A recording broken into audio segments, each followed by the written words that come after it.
this thing. I got it.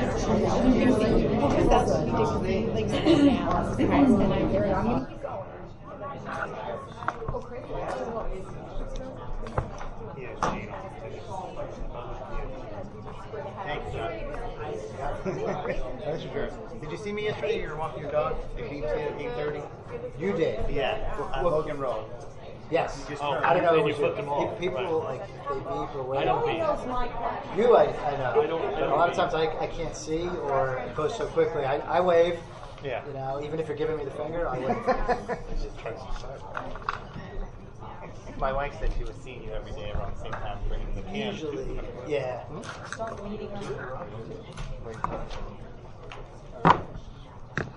Please stand as we salute the flag. I pledge allegiance to the flag of the United States of America and to the republic for which it stands, one nation, under God, indivisible, with liberty and justice for all.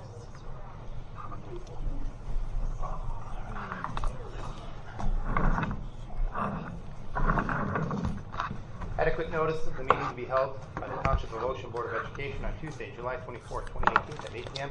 has been provided in accordance with the requirements of Chapter 231 Public Law 1975. Notice of the meeting was posted on the bulletin board in the lobby of the Administration Building 163, Monmouth Road, Oakhurst, New Jersey, all Ocean Township District schools and transportation, and the school district website on January 3rd, 2018. Notice the meeting was transmitted to the Asbury Park Press on January 6, 2018, and the New Coaster newspaper on January 3rd, 2018. Notice the meeting was filed with the municipal clerk, Township of Ocean, and the municipal clerk, Village of Lock Harbor, on January 3rd. Mr. General, please call the roll. Mr. Clayton. Here. Mr. Dietrich. Here. Mrs. Fuller. Here. Mr. Haddon. Here. Dr. Marshall. Here. Mrs. McGovern. Here. Mr. Parlamas. Here. Mr. Stupi. Here. And Mr. Palutis. Here. With 9 members present, we have a quorum. Thank you, Mr. General. Move along. We're going to enter into our we have no student representation tonight, so we're going to enter right into our superintendent's report. Dr. Stankiewicz. Well, thank you. I have a few things this evening. We have our semi-annual HIB report that we'll get to in a moment. Then we have actually a little bit different from the sequence that you folks have. We're going to have a presentation by our science supervisors, Christine Pacerno and Patrick Sullivan. Thank you for being here, so we're excited to see that. And then from there, I'll do an end-of-year recap on the strategic plan from year one. Excellent. So first up, I'd just like to give District HIB summary report. So in support of the anti-bullying Bill of Rights, and in accordance with the Board of Education Policy 5512, the superintendent, that's me, is required to report to the public twice a year on acts of harassment, intimidation, and bullying, and the information I'm providing this evening covers the reporting period from January 1, 2018 through January 30th, 2018. And this information includes the number, the nature, the effect, and the mode of the incidents. So first, initially we had 8 initiated incidents, or 8 investigations for the time of January 1st through January 30th. 1 was at Ocean Township High School, 3 at the intermediate school, 2 at Ocean Township Elementary, and 2 at Juan and Massa. There were none at Wayside during that time. Of those 8 incidents, investigations, there were 4 confirmed HIB incidents. The nature of the incidents, and they also could be overlapping, 2 pertain to religion, 1 to ancestry, 2 to sexual orientation, and 1 related to other distinguishing characteristic. The mode of the incidents, 3 were physical, 1 was verbal, and 1 was written. The actions resulted in both suspensions and detentions, counseling when appropriate, and all of the offenders were mandated to participate in counseling, as I said. When necessary, counseling was provided to victims as well, which is another critical part to the process. Overall, I'd like to thank all the administrators, teachers, everyone involved in this process, being able to identify students and when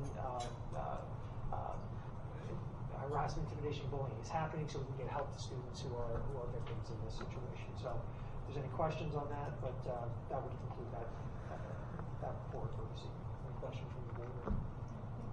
No questions? All right. Thank you, Dr. Smith.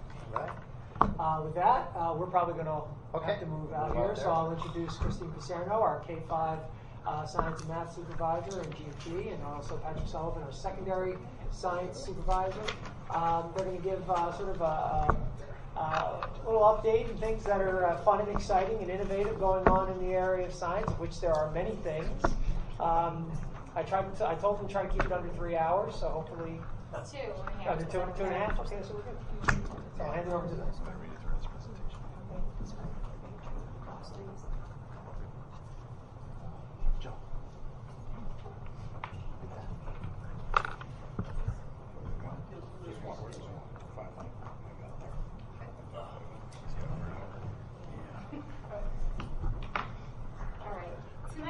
Share how the elementary and secondary science programs have evolved over the last 3 years.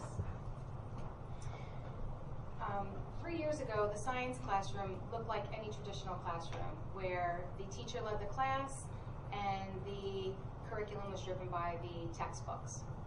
Whereas today, students are the facilitators of learning, and the curriculum is interactive and has students seeing, doing, and exploring science. The big shift here is the students are now actively engaged much more than in the past. It's all about active learning, student-centered learning, and students also, we're hoping that they can have more options and opportunities with exploring science, and it's about learning science by doing, not just learning science to learn science. And that's probably one of the big shifts here. So tonight we're going to showcase all the initiatives from K to 12 that have taken place over the last few years and show you where we plan to go from here. Now, the next generation science standards, New Jersey is one of 19 states to adopt these new standards. Next generation science standards, also known as NGSS, also known as Next Gen. And unlike previous standards, which were very one-dimensional, these standards, you have science content, you have science and engineering practices, you have cross-cutting concepts. These layers are brought together, they're intertwined, and what they do is it's about students experiencing science and students acting as scientists as they explore and learn. That's a big part of the whole active learning process.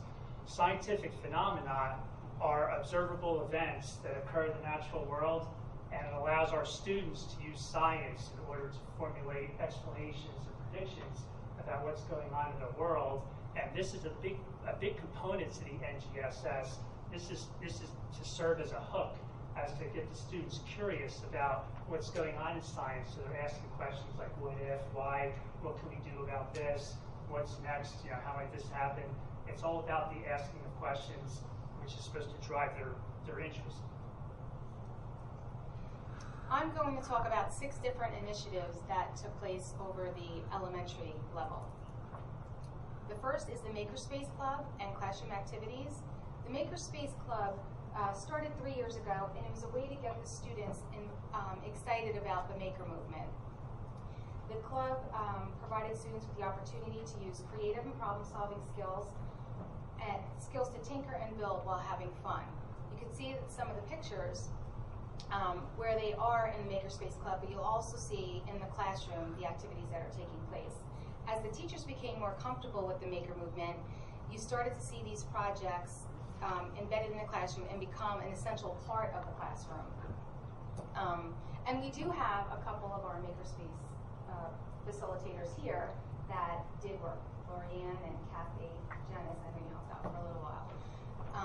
But what's important here is not that it was just the 1 hour after school, is that these kinds of activities, whether you walked into the Makerspace Club or in the science classroom, you would see these same types of activities going on. Next is the curriculum. Last year we spent time revising the curriculum and aligning it to the Next Gen science standards. But like we said earlier, we were shifting from the old to the new. And we didn't just want to have an old traditional curriculum document that was in a binder and sat on the shelf, and we only referenced a couple times during the year. We wanted to have an interactive document that consisted of multimedia resources and that was integrated. Again, we no longer wanted to teach in isolation, so you'll find throughout the document that there's Wonders connections from the reading program, We have math and technology connections. So it's a live document that can be revised as we move on through the year. And this document is something that's going to evolve over time. It's already evolved. It's going to keep evolving. And every school year now, this document is very dynamic. It's no longer static, which is what it was in the old days. Now it's very lively, constantly looking for new activities to bring in, and by the same token, something that maybe isn't working or something that's deemed to be old news now, we pull out. So it's constantly in flux. Next are mystery science lessons. And these are project-based multimedia resources. So like I said before, we're no longer using textbooks, but multimedia resources in the classroom. And how the lessons work for this, it starts out with a problem, a question that students would ask. Like you'll see on the bottom left-hand picture, there's students working, that's a first grade class, and their question that was asked was, why do birds have beaks? Okay. After the question is posed, there is short videos, and you'll see them watching the short video in the background. And then it culminates with an experiment that the students work on to try to solve the reason why, the question that they posed in the beginning. You'll see all of these classes, all of the students are working on a mystery science lesson. Students are creating lava. The students in the second picture with the books and the coins are building bridges out of 2 pieces of paper. Again, the students on the lower left-hand corner were trying to figure out why birds have beaks. And then the center picture has students creating and making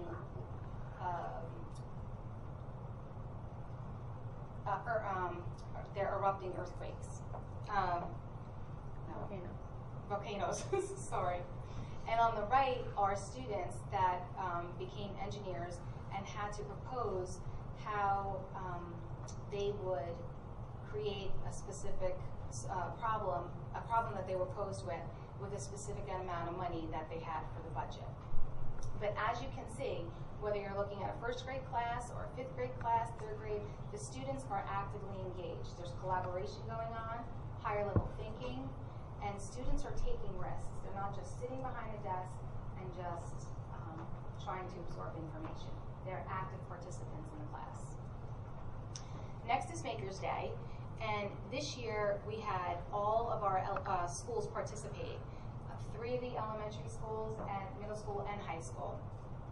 And although Makerspace is on 2 different days, Friday and a Saturday, and typically celebrated in schools on a Friday, we had some schools participate on the 1 day, whereas other schools participated in a month of activities. And what you'll see up here is there are some projects that are taking place for the Maker's Day, but you'll see other projects where kids are working together. Those were taking place in the classroom. So like I said before about the Makerspace Club, these things are not just happening for 1 day. These are things that if you walk into a classroom, you will see happening on a daily basis. But I want to show you a quick video of what it looked like.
So again, that was, most of those were happened and took place for the Makerspace. But again, if you walk into any of the classrooms, science classrooms, throughout the year, you'll see these kinds of projects happening.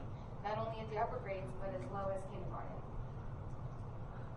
Next are the innovation labs. This past year was the first time they were established. There are 4 different labs, one at each of the elementary schools and the intermediate school. The lab is fully stocked with all of these maker and wonderful activities that the students love. We have Little Bits, 3D printers, which were a new addition at the end of this year. We're excited about that. Ozobots, Codapillar, Snap Circuits, green screens, you name it, they're in there. There's so much for the kids to use hands-on.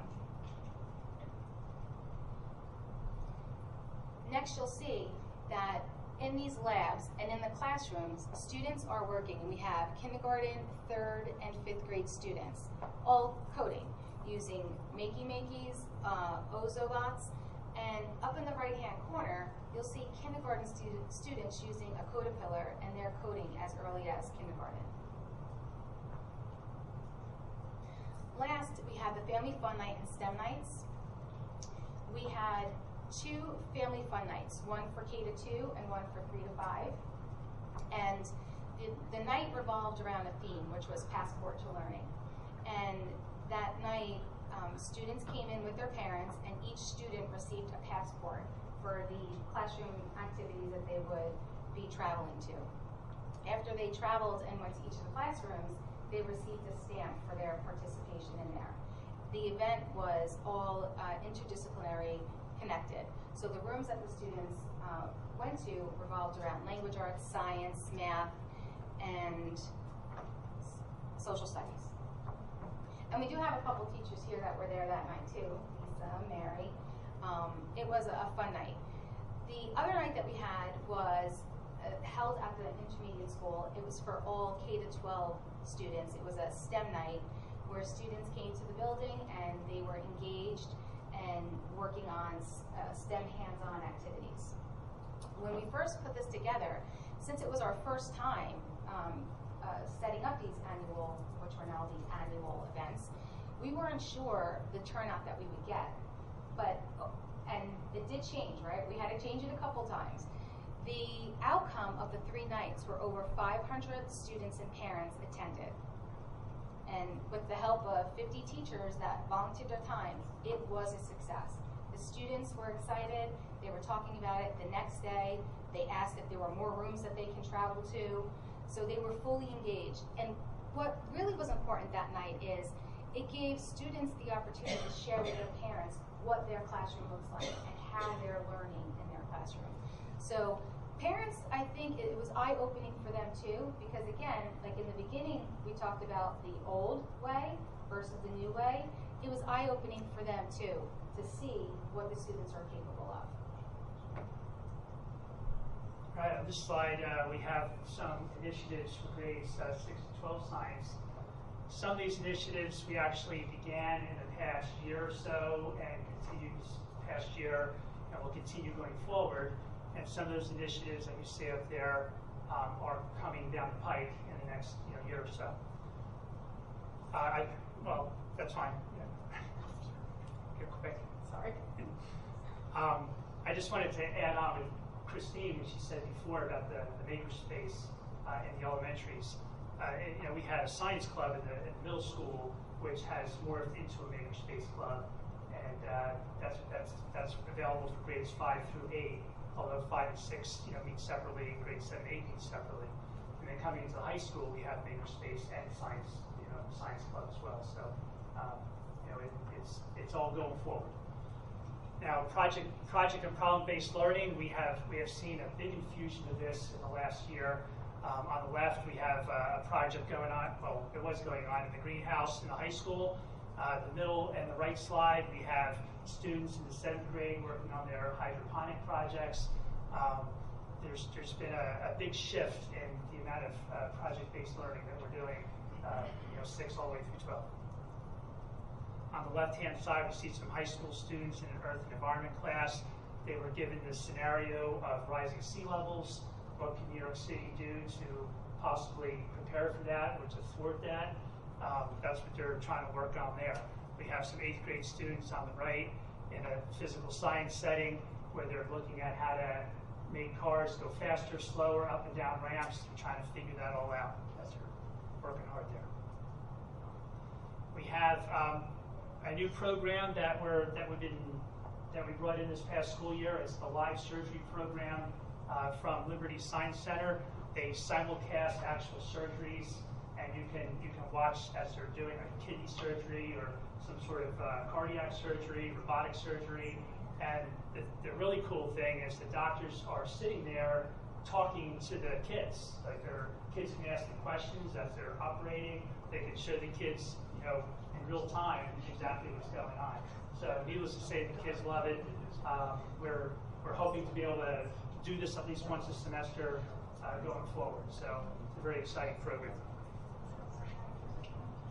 Define STEM, this is a digital resource. It's all project-based learning, and we brought this in as a pilot in the 16-17 school year.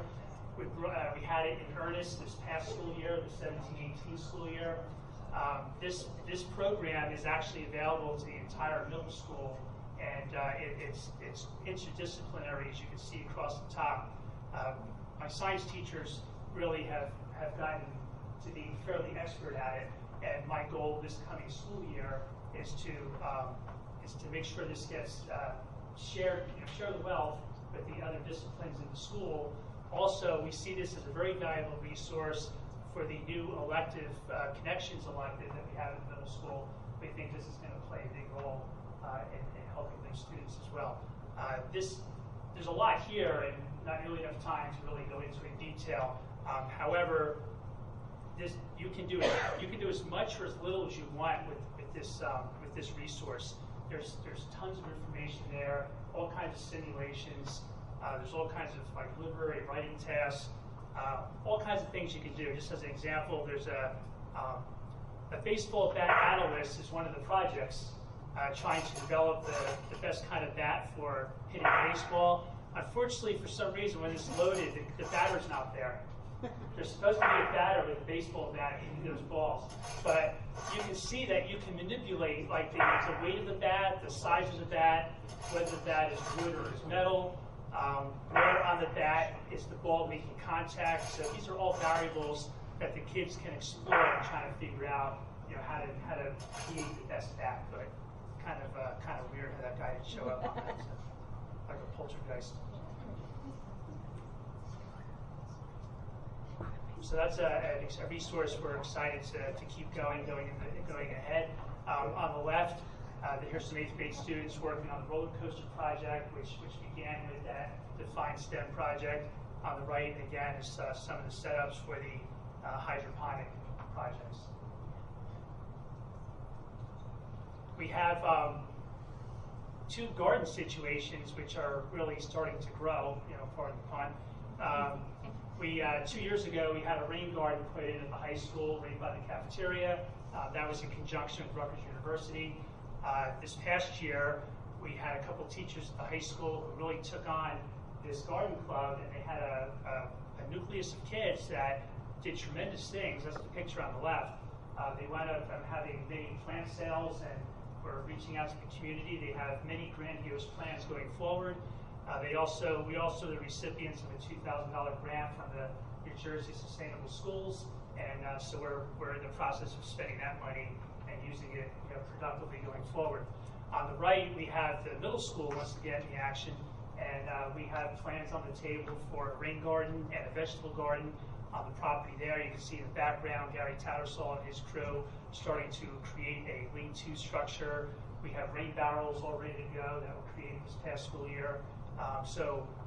Again, with the help of Rutgers University, there's a lot to look forward to with these gardens.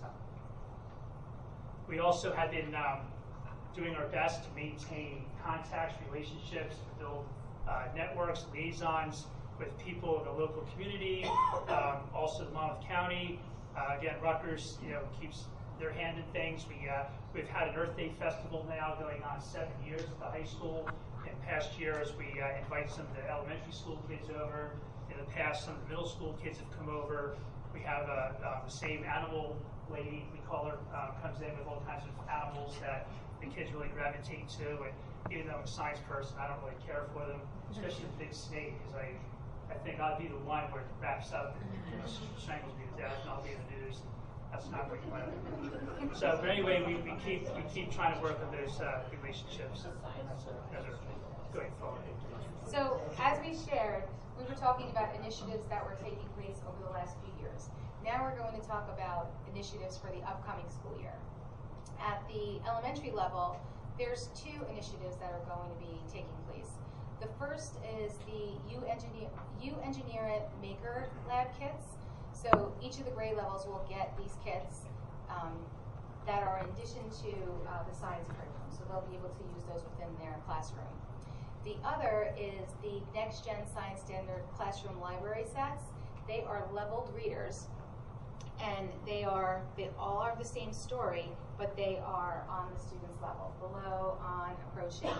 So these can either be used in the science class or the ELA classes. And they mirror the Wonders program in the leveling. For 6 to 12, we have piloted the STEM Scopes program, digital program, this past year, and also the Gizmos program this past year. And we're going to bring that in. We're going to get full licenses for these going into the next school year for grade 6 with STEM Scopes and the Gizmos grade 7. These are they're interactive type digital resources. The students have the ability to manipulate data and just change scenarios and, well, what if this happens, or let's try this instead. So the learning keeps going back on them, being able to have the choice and the option of how they want to create, and that's what we want to keep encouraging. Project Lead the Way, we're very excited about bringing that forward this coming school year. Grade 7, we have the module Earth and the Environment, which fits in nicely with the curriculum at that level, and also just in the world we live in today, this is going to help make our students responsible citizens going forward in terms of the environment. And for 8th grade, we have the module called Science of Technology, which is physical science based, and that aligns with the curriculum that we do in the 8th grade. So we're very excited to bring that in. Again, it's more opportunities for the students to engage and gives them options to learning in the classroom. It's an exciting time to be in science classrooms today. Yeah, it's busy and it's hectic and it's challenging, but it's great. Yeah, it's fun. And if you're like me, I always like to try to find humor in a few things here and there. So I would feel remiss if I didn't have a couple of science jokes there on the left. If you know enough about chemistry, periodically, yes. And on the right, if you order H2O, that's fine. But if H2O2 will kill you, that's hydrogen peroxide. You really don't want to be drinking that.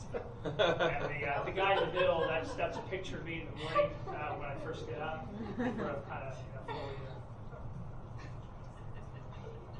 All right. Thank you for your time. I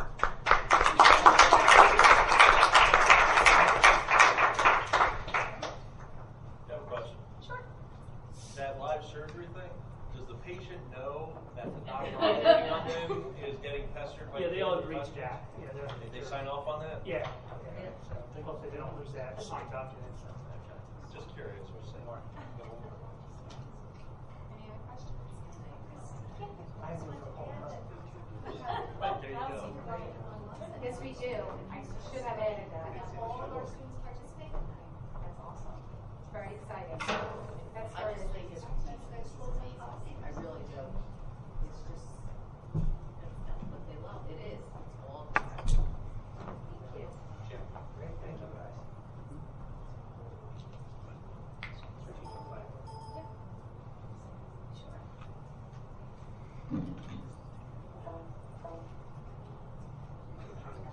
There's another presentation, Jim. Oh. Okay. The sign language will work. You can stay there if you want. Yeah, I want to see theirs.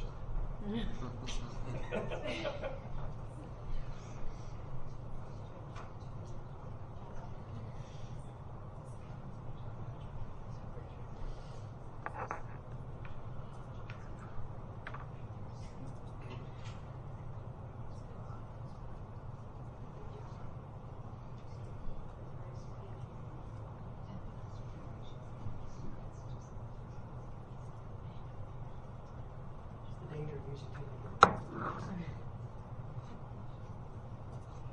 Should we give you a 2-hour limit? You have to make a choice. How are you?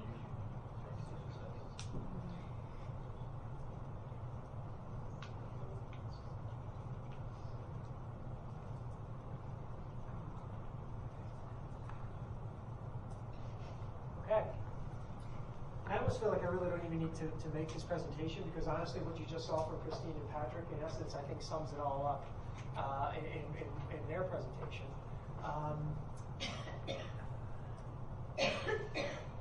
About a year ago, if you all recall, we went through the process of developing a strategic plan, one that we really didn't have a formal strategic plan for the district. So we worked with school boards and many of the people in this room, both administrators and staff, took part in that process, board members as well. And if you recall, we had approximately 75 to 85 people come out to each of our sessions to help us develop our plan. And that, if you remember Kathy Weinkoff from school boards, was blown away every time we had a meeting because it's rare that many people would come out. So it just speaks, I think, to the great interest that our entire community has in education in Ocean Township. So what I would like to do tonight is just talk about some of the initiatives that we've made great progress on, and then also some of the things that we're looking to not just continue with that, but also move forward into the coming school year. And as I said, I think I'm going to refer probably back to your presentation so many times because there's so many things that we talk about here that you showed. So I think that's a perfect example for that. So if you remember, there were several areas within our strategic plan. Nearest to my heart, of course, is student success. So that's the first part we'll be looking at. So one of the key goals that we worked on this year as part of the strategic plan was to expand the CTE offerings at OTES, and of course CTE is career and technical education, including offerings in technology, engineering, and visual performing arts. So as you know, we started the Spartan School of Business and Finance a year ago based off the grant that we received from the Department of Education for the expansion of CTE. This coming September, this past year, Ms. Kasuba and her staff, Mr. Colon, worked very hard to make sure that the Spartan School of Technology would be up and running for this September, which it is, and we just kicked off our first summer program this year with that, very successful. Have about 25 to 30 kids in that program. Another class in Spartan School of Business and Finance with another 25 to 30 kids. And then, of course, our goal for next year, which isn't really part of our grant, but just the expansion of CTE programs, is our Spartan School of Visual Performing Arts, which we're hoping to launch a year from now. Right? So that was a major part of our student success goal. And then, part of what goes into that is ultimately the development of elective programs at the intermediate school, which will feed these programs. And I think, if I may have the first reference to your presentation, I think you saw that. I think what's going on in the maker clubs and what's going on in the classrooms are a perfect feed, particularly to the technology school at the high school. Another key component to the strategic plan that took place this year in the planning and the process of developing a new schedule for the intermediate school, and we're very excited about this, for September. Because I know there's a lot of trepidation, which is very normal and typical for any time a new schedule is being put in place. But I think when you looked at what Christine and Patrick presented, you saw why a traditional schedule is no longer satisfactory for the type of teaching and learning we want going on in our schools. The elementary levels, they're learning on hour-long classes, math, language, art, science. Everything is more than 40 minutes. At the high school, we moved to that block schedule a number of years ago. The type of teaching and learning that now takes place is far more conducive to discovery learning that you saw in that presentation that can just naturally be done in a 40-minute period.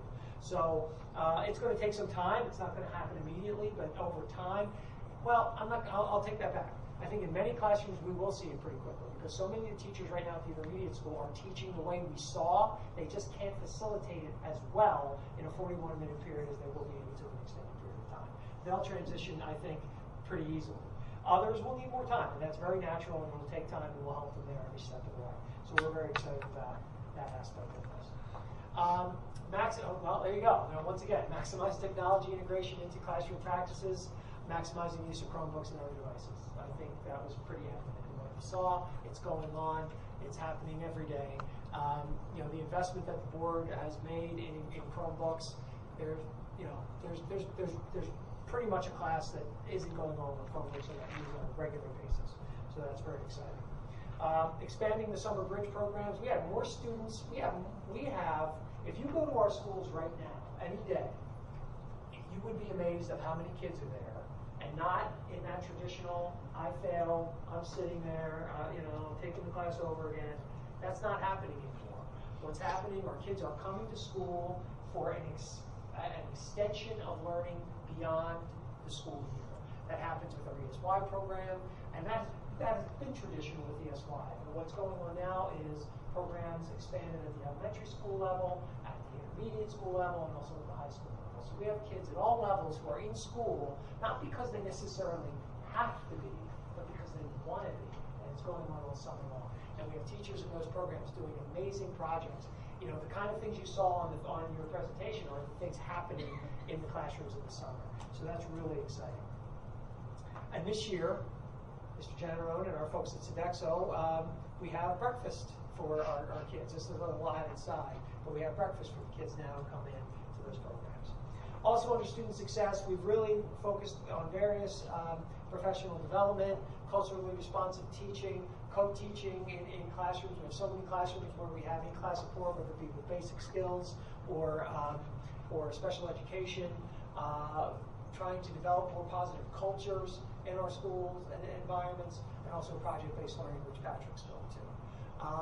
Other parts of the strategic plan that have been going on is the constant monitoring of the Wonders Literacy Program and the Envision Math Program, which really have been going very, very well over the last couple of years. Envision, you know, we've had Envision for a little while, but Envision 2.0 came in about 2 years ago. We saw some initial growing pains with that, but I think those have really kind of worked themselves out, thanks to Christine and the teachers doing a great job with that. And Wonders, I have to tell you, I've never seen the implementation of a major program like that without the kind of, you know, without people coming to a board meeting and going crazy for some reason or another. And we just didn't have it. And we didn't have it because, one, the program is great, but two, the teachers embraced it and have done just a really amazing job in implementing that program. And I think, you know, when we go into classrooms and see kids utilizing the program, you know, I think it's pretty evident to see why it's been so successful. And it was hard, right? I mean, it was a lot to do, but you guys have done an amazing job, and I applaud you every day because it's really been working out very well. So thank you for that. I can always say, okay. The next school goal, or the next goal was school culture and school climate and culture. So one of the things that we wanted to do is establish a district diversity council to address important issues related to diversity and equity within our district. And that's something now that we've done within our instructional council. So an element of the instructional council moving forward will have this within it. One of the things we started at the end of the year was looking at our gifted and talented program and looking at ways that we can increase the diversity and the makeup of the diverse makeup of gifted and talented, looking at ways that kids are identified for gifted and talented programs. So that's an outstanding conversation that we'll be having and continuing with. Conduct a school climate survey. We did that back in late February, early March. And that data that we collected, both from parents, students, and staff, was really excellent. That was provided to all of the principals, who then shared that data with their respective staff. And a lot is learned from that. And then goals were developed on how to improve certain areas based on the results of that survey. And that's ongoing. Promote progressive environment for staff and students where they feel safe in taking academic risks. Once again, I'll point to the presentation. You know, you spoke to the old way, right? One of the things that we hear a lot are teachers who will come to us and say, "We can do that. We're allowed to do that. We can take these. You know, we could go off of the script." And teachers will say to me, "Well, that's the way we used to teach years ago, right? Before NCOB, before state testing, before all these things became so critical to what we do." We're really trying to get away from this idea of compliance and really working towards allowing teachers to have the freedom to experiment and take chances and take risks, because that's what we want our kids to be doing as well. We want our kids to be taking risks in the classroom. And so we've really worked hard to try to get away from this idea that, can I do this? Not only can you do this, we want you to do it. And if it doesn't work, that's okay. Try again. Try something else. Try something different. Keep trying until you find something that works well. Foster teacher and student leaders and empower them to support transformation within the district. I think that falls in line with the other one that we just said. We want to empower our teachers. We want to empower our students to have more responsibility in their lives, which is critical. If they're just sitting there as passive learners, then they don't own that. When they're active learners in the process, then they own that learning, and it's so much more meaningful to them. Monitor the elementary redistribution. We've done that again. We've seen school districts who have redistributed or redistrict. They're tried to at least, and it's met with unbelievable insanity to where they have to scrap their plans. Last year we went through a redistribution with very little fanfare because I think we did it well, we did it right, we did it well thought out. We started with incoming kindergarten students only. We didn't go shifting people all over the place. And part of the goal was to try to bring down some of the class sizes and even out the class sizes around the district, alleviate some of the load at Wayside, shift it over to some of the schools that were lowering in their populations, and it worked out very well. And we saw some of that happening, and that will continue to move forward. Expand the role of the student assistance counselors. I think that's evident with the board support of getting a full-time student assistance counselor at the high school. We've also increased hours of our student assistant counselor at the middle school, and we also have maintained, we've either maintained or maybe even increased slightly the hours at the elementary school. So now we have more student assistance counselor services than we've ever had before. And that's such a key component of our security plan. We talked a lot about Class 3 officers over the course of the last couple of months, but as important is our counseling services to make sure that we're identifying students who are at risk and in need, and we can get them services before things become a major crisis. And that's really important. Christine talked about our family fun nights, and I'm really glad that they were fun because they were fun nights. So the academic fun nights were awesome. If you were at those, I didn't hear the final numbers, so over 500 kids in town. That's fantastic.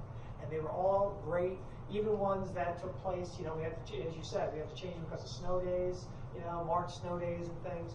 So just really fantastic to engage those families. And that comes up again as we go into our community engagement. Review all safety and security protocols, which we did, which resulted in a lot of different changes, a lot of things that we did a little bit differently. Of course, probably the biggest thing is we talked about being the addition of the SACs and also the Class 3 officers that will be bringing in this coming school year. As we get to community engagement and outreach, increased community partnerships. I think Patrick spoke to that very well and talked about how we're utilizing the community more and more and more. So that we can provide authentic learning experiences for our students. Also engage staff and students to present to and participate with the community and getting our kids out more. The board, DECA has always been a group that has gone out and about to the high school. This year the board supported the host of kids going off to their convention in Dallas. We also, this year at workshop at school boards in October, we have a number of student and staff presenting. So we'll get that information to the board this year so we can go, so you all can go see our students. Every year we go down, we see other students. This year we're going to be there, so that's very exciting. So that was a key of getting our staff and students out more and presenting in the community. Expand our social media presence. We have more and more people on Twitter. Let me rephrase that. Expand our positive use of social media and to provide information to the community. So we have so many more people on Twitter, which is great, and we encourage people to do that. Survey our community each year on the progress of the school district, and that falls in line with the school climate surveys. But I know our principals are always working with the PTAs to talk about what we can do better and how we can better serve our populations.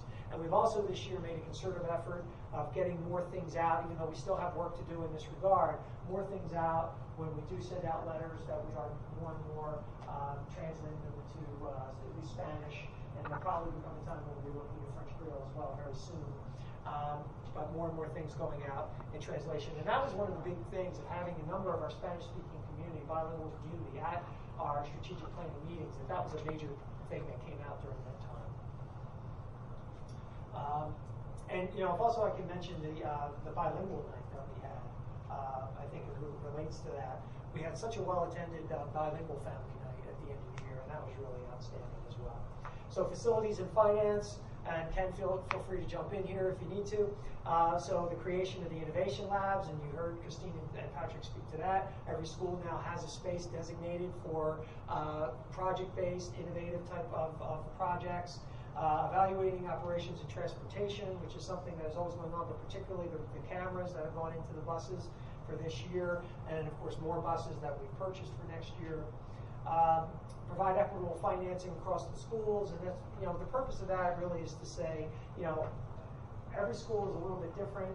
There are different populations in each school, and so we want to make sure that we're funding our schools equitably, not necessarily equally, because some schools have different populations and different demographics that need to be addressed more so than others. For example, like the bilingual program at Willyside and other things like that. Investigate and apply for discretionary grants. This past year, we completed the second year of our CTE grant. That's the $500,000 grant that we have.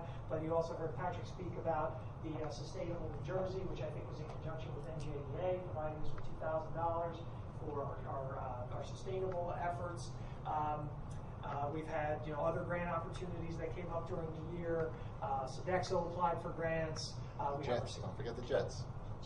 I can never forget the Jets. The Jets will stay with me for the rest of my life. We had our security grants, so there's a lot of different grants that we apply for. Another thing that's going to be coming up in the very near future related to grants is Perkins funding. And as we get more and more CTE students, Perkins is grant money that's available for CTE programs from the federal government. And as we get more and more students, we'll be able to apply for those programs. We typically don't qualify because we don't have that many students, but as we get more completers, we can qualify and be able to get more and more of that money. So that kind of sums up where we've been, and so now looking at where we're going, and I kind of mentioned some of these things. So obviously, the Spartan School of Visual and Performing Arts coming to the high school. We're very excited about that a year from now. Evaluating that new schedule at the intermediate school and the new electives that will ultimately come at it. That'll be an ongoing process. Increase opportunities for all students to engage in advanced coursework.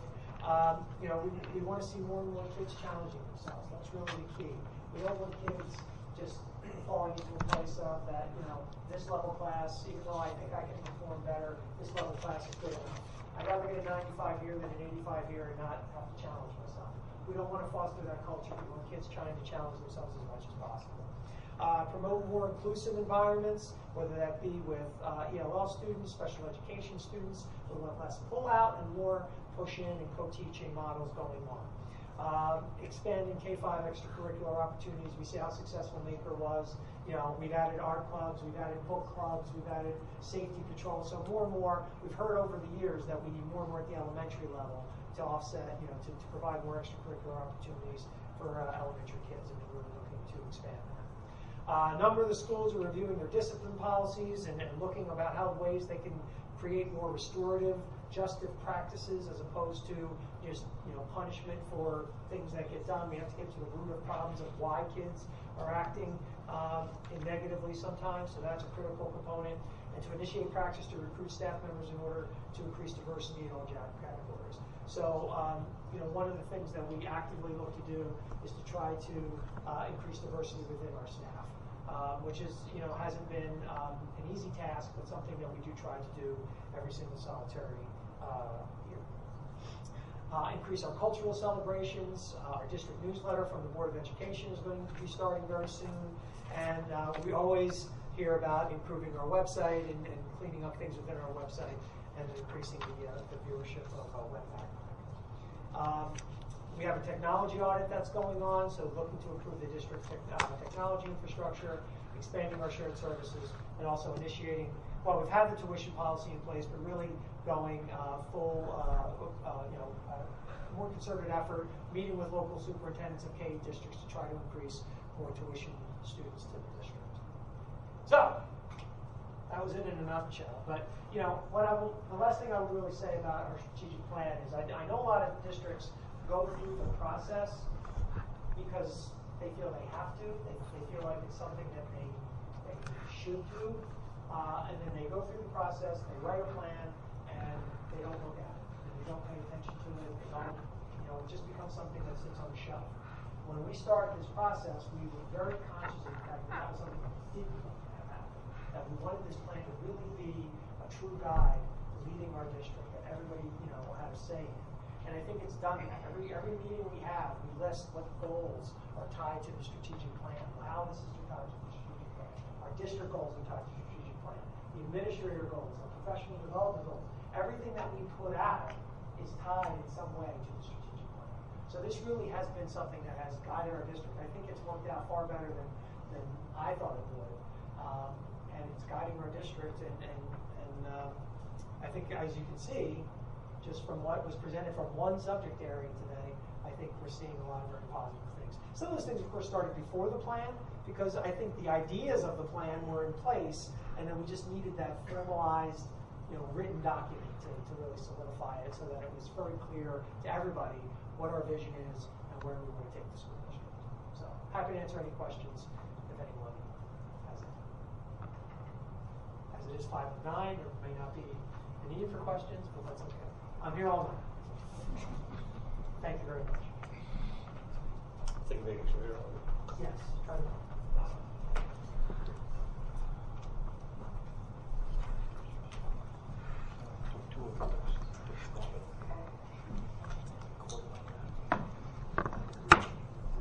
Thank you, Dr. Spank, for that presentation. And Carol, very much for your presentation also.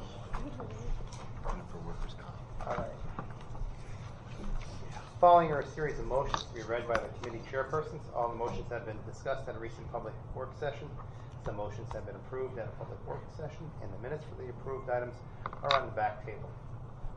All motions are posted on the bulletin board in the rear of the auditorium, along with the reference list and attachments. At this point in the meeting, we will now conduct the first two public comment sessions. The first session will be open for public comment on agenda items only. The second session will be at the end of the meeting and can be on any topic. Would anyone from the public at this time like to make a comment about agenda item? No. All right. Move along. Approval of work meetings. Madam Vice President. Yes, I'd like to move to approve the meeting minutes in accordance with the Board of Education bylaws 0168, recording of board meetings for work meeting and executive session minutes for July 10th, 2018. Do I have a second? Second. Ken? Okay, all in favor? Aye. Anyone opposed? Any abstentions? Okay, the motion carries. Thank you, Madam Vice President. Policies and regulations. Mr. Janaro.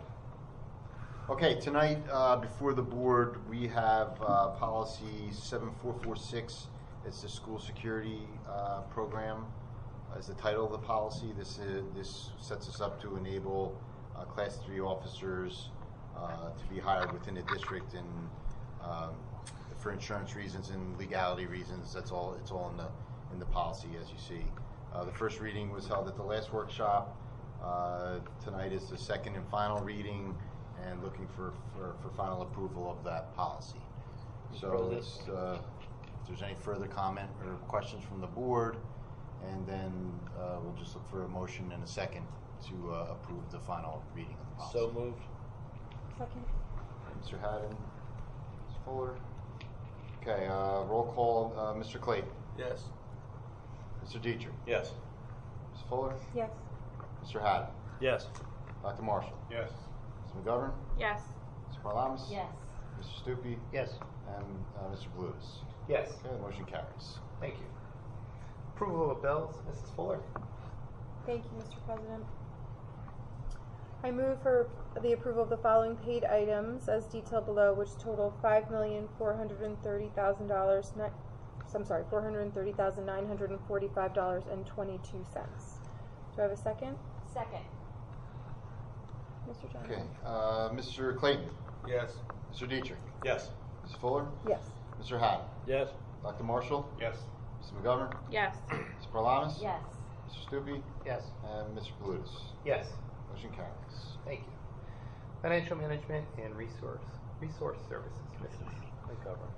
I have 22 items this evening. Number one, the following motion is to transfer monies from one account in the budget to another and to provide adequate balances referred to in the first motion. Number two is that the following resolution certifies that the budget balances at the end of April were adequate to pay all remaining obligations of the 2017-18 school year, and that account groupings required by the state have adequate balances. The board is also certifying that the independent reports of the treasurer and the business office are in agreement. Number three, I move to approve the following security drills for the month of June 2018.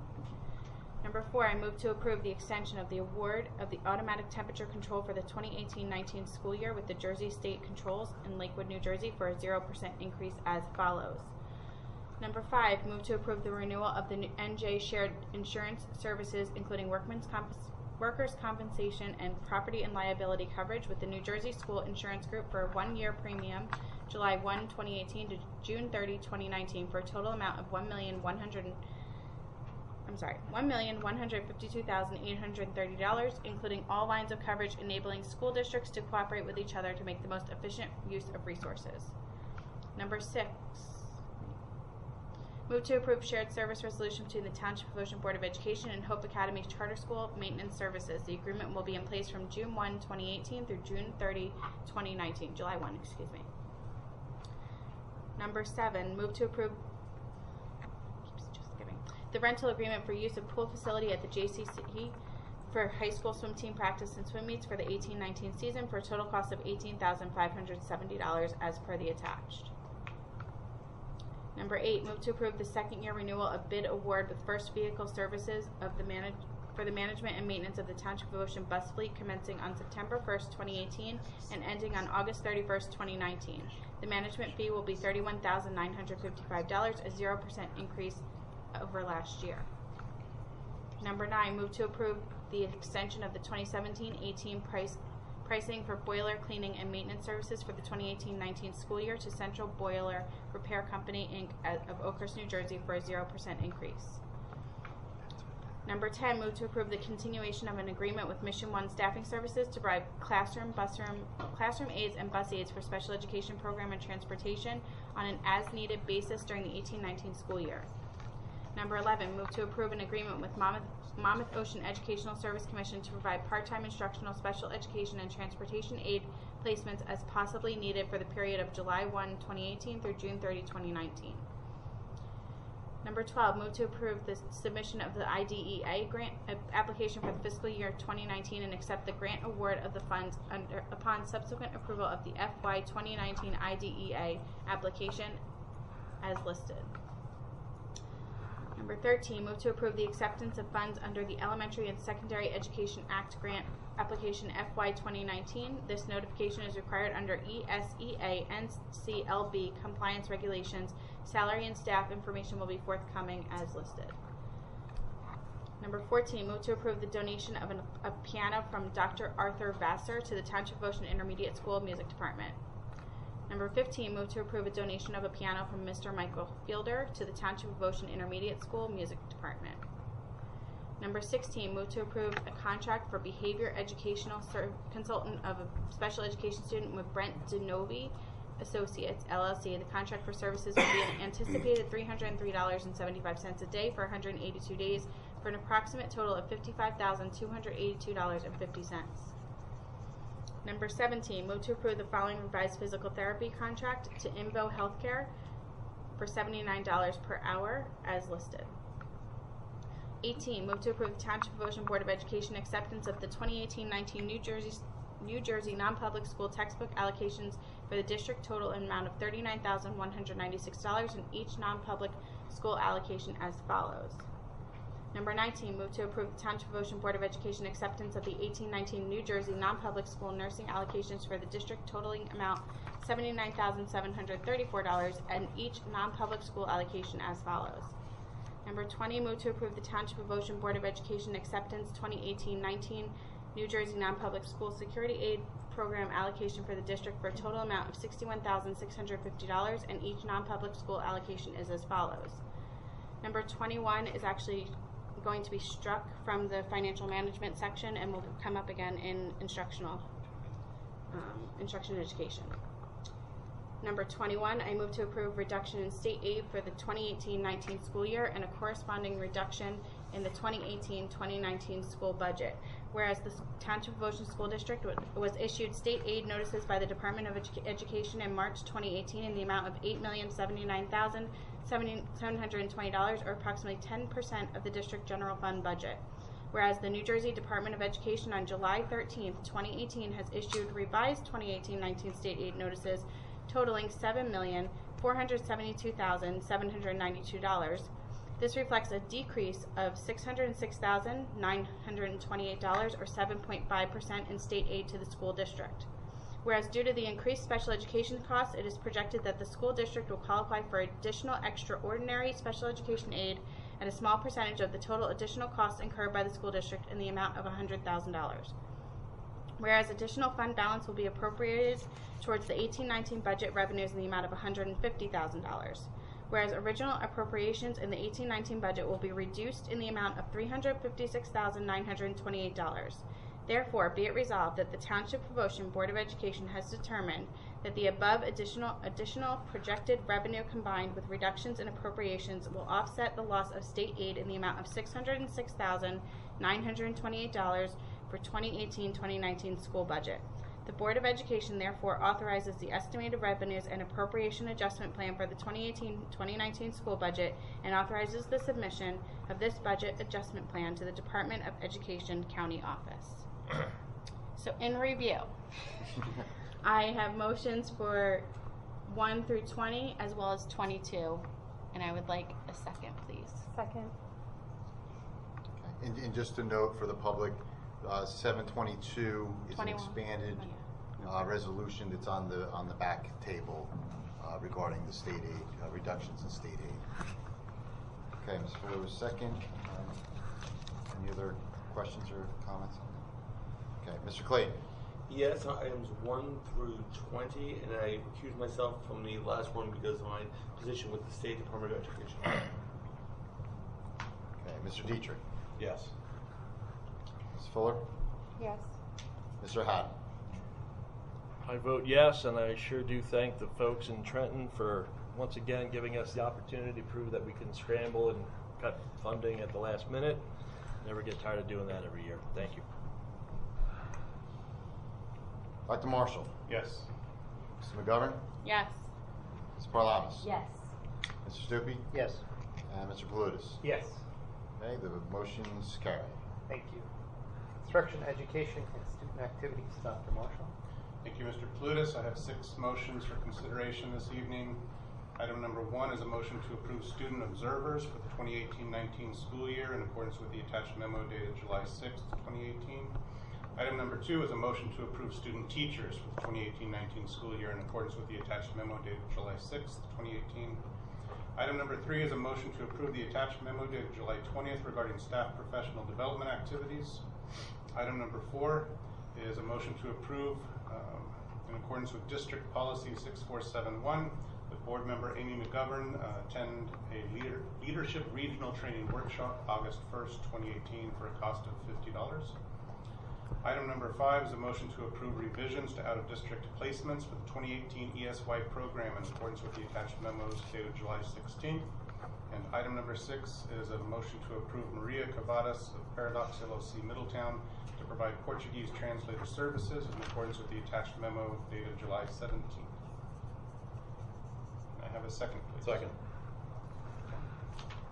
Okay, Mr. Clayton. Yes. Mr. Dietrich. Yes. Ms. Fuller. Yes. Mr. Haddon. Yes. Dr. Marshall. Yes to all items except number 2, from which I recuse myself regarding Monmouth University. Okay, Ms. McGovern. Yes, except to item 4, as I recuse myself since it's myself. Okay, Ms. Parlavas. Yes. Mr. Stupi. Yes. And Mr. Palutis. Yes. Okay, the motion's carried. Thank you, Dr. Marshall. Negotiations, Mr. Haddon. Thank you, Mr. President. I have no report tonight. Thank you. Personnel, Madam Vice President. Yes, Mr. President, I have 10 motions this evening. First, I'd like to move to approve an unpaid family leave of absence as designated under FMLA and NJFLA for Kathleen Cocozo, health and PE teacher at the intermediate school, beginning on approximately December 10th and continuing through March 8th.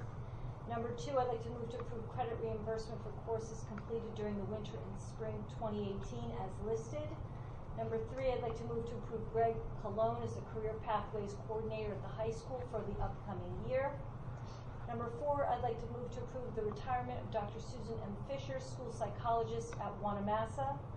Number 5, I'd like to move to approve a substitute teacher for the 2018-19 school year as listed. Number 6, I'd like to move to approve that contracts be issued to the following: Diana Franswick, special ed teacher at the intermediate school; Denise Geary, 10-month secretary at Wanamassa and Ocean Township Elementary Schools; Jessica Kerber, elementary teacher at the intermediate school; Alexa Lewis, basic skills part-time at Wayside; Gia Modestino, special ed teacher at the intermediate school; Elise Schreier, mathematics teacher at the intermediate school. She's a maternity leave replacement, non-tenure track position; and Wayne Prasak, computer technician level 1, district-wide. Number 7, I'd like to move to approve the resignation of Cassidy Vargas, special ed teacher part-time at the intermediate school, effective July 19th. Number 8, I'd like to move to approve non-athletic advisors as listed. Number 9, I'd like to move to approve non-athletic advisors for the 2018-19 school year as listed. And number 10, I'd like to move to approve child study team employment for the 2018 summer months as listed. Do I have a second? Second. Mr. Janaro. Wait, I just have one thing. The number 9, it said move non-athletic advisors, but they are athletic advisors. No? Right. Sorry. It's athletic coaches. So noted. Thank you, Mrs. McGovern. Yeah, it's listed twice. I'm sorry, that's number 9? Number 9. Number 9 is actually athletic advisors, not. The title says athletic, but the wording in the. It says non. Good catch. All right, so we have a motion and a second with that change. Okay. Motion. Mr. Clayton? Yes. Mr. Dietrich? Yes. Mrs. Fuller? Yes. Mr. Haddon? Yes. Dr. Marshall? Yes. Ms. McGovern? Yes. Mr. Parlamas? Yes. Mr. Stupi? Yes. And Mr. Palutis? Yes. Okay, the motion is carried. Thank you. Public relations, Mr. Dietrich. Thank you, Mr. President. I have one item this evening. Move to approve the 2018-2019 non-resident tuition fees for individuals wishing to attend Township of Ocean schools. Tuition fees for the following grade levels will be as follows. Application fee will be waived and a 25% employee tuition discount will apply if signed up by August 1st. Do I have a second? Second. Thank you. Mr. General, please call the roll. Mr. Clayton? Yes. Mr. Dietrich? Yes. Mrs. Fuller? Yes. Mr. Haddon? Yes. Dr. Marshall? Yes. Mrs. McGovern? Yes. Mr. Parlamas? Yes. Mr. Stupi? Yes. And Mr. Palutis? Yes. Okay, the motion carries. Thank you. Technology, Mr. Stupi. I have one motion.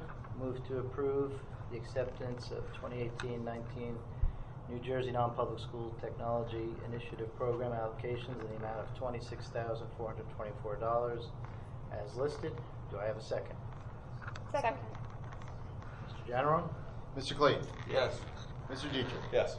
Mrs. Fuller? Yes. Mr. Haddon? Yes. Dr. Marshall? Yes. Ms. McGovern? Yes. Mr. Parlamas? Yes. Mr. Stupi? Yes. And Mr. Palutis? Yes. Okay, the motion carries. Thank you. At this time, is there any old business before the board? At this time, is there any new business before the board?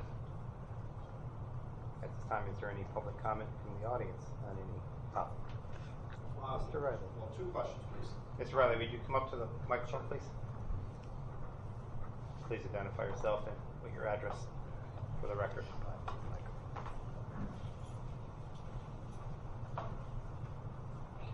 Mike Riley, 700 Carroll Avenue, Oakhurst. I have 2 questions about the Mission 1 use. One, will that cost any of our special education staffers their jobs? It's the aids.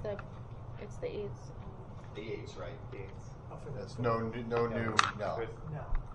Okay. As of now, as of right now, no. That's we have a few bus aids that we utilize to go out of district or in different district runs to either Monmouth Ocean or they provide Mission 1. Okay, so this is just additional staffing to what we already have. This is the current This is the current staffing that we've been doing for a few several years now. Okay. So then this is not a lead-in towards possible privatization at some time?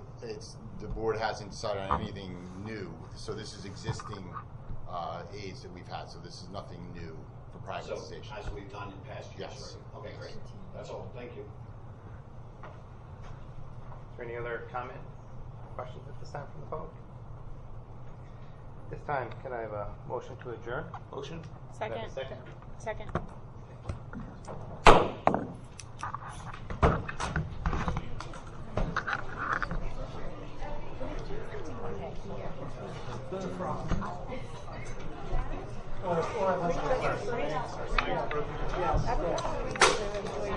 The application can be waived or any. That's what I thought, and when I read it again, okay.